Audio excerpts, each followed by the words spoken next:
Ultimate star Ajith Kumar. இவர பத்தின விஷயங்கள் ஒவ்வொன்னா நம்ம கேள்விப்பட்டுட்டே இருக்கோம். அந்த மாதிரி அவர பத்தி நம்ம கேள்விப்படுற விஷயங்கள் எல்லாமே அவருடைய இமேஜ மேல மேல உயர்த்துற மாதிரி தான் இருக்கு. அஜித் குமார் ஒரு கார் ரேசர் அப்படிங்கிறது நம்ம எல்லாருக்குமே தெரியும். கார் ரேஸ் அப்படின்னா அவருக்கு எந்த அளவுக்கு பிடிக்கும் அப்படிங்கிற விஷயம் கூட நம்ம எல்லாருக்குமே தெரியும். கார் ரேஸ்ல சில அபாயங்கள்லாம் இருக்கு அப்படிங்கறதால அதை தவிர்த்துட்டு பைக் ரேஸ்ல இறங்குனாரு.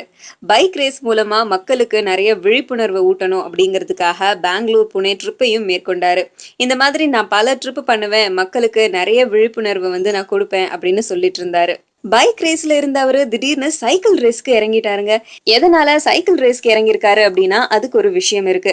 அதாவது இவருக்கு கால்ல அறுவை சிகிச்சை பண்ணணும் அப்படின்னு டாக்டர்ஸ் எல்லாருமே ரொம்ப நாளா வலியுறுத்திக்கிட்டே இருந்தாங்க. ஆனா தொடர்ந்து இவருடைய படங்கள்லாம் வெளிவந்ததுனால படங்களை சொன்ன டைமுக்கு முடிச்சு கொடுக்கணும் அப்படிங்கிற ஒரு கமிட்மெண்டால இவர் அறுவை சிகிச்சை பண்ணிக்காம இருந்தாரு. ஆனா கௌதம் மேனனுடைய படத்தை முடிச்சதுக்கு அப்புறம் கண்டிப்பா அறுவை சிகிச்சை பண்ணிக்கணும், அதுக்கு முன்னாடி சில எக்ஸசைஸ் எல்லாம் பண்ணணும், அதுல ஒண்ணுதான் இந்த சைக்கிள் ரேஸ். இந்த மாதிரி ஈசிஆர் ரோட்ல அடிக்கடி இவரு சைக்கிள் ரேஸ் பண்ணிட்டு இருக்காராம். ஒரு ஷார்ட்ஸ் ஒன்னு போட்டுக்கிட்டு, டிஷர்ட் ஒன்னு போட்டுக்கிட்டு, முகத்தை கவர் பண்ணிட்டு ஒரு கிளாஸ் ஒன்னு போட்டுட்டு போறாராம். அப்படி போகும்போது சின்ன பசங்க யாராச்சும் அவர் அடையாளம் கண்டுக்கிட்டாங்க அப்படின்னா அவங்க கூட மரத்தடியில உட்காந்து மணி கணக்குல பேசிக்கிட்டே இருக்காராம். சோ இந்த மாதிரி விஷயங்கள் கேள்விப்படும் போது அல்டிமேட் ஸ்டார் அஜித் குமார் உண்மையிலேயே அல்டிமேட் அப்படின்னு சொல்ல தோணுது.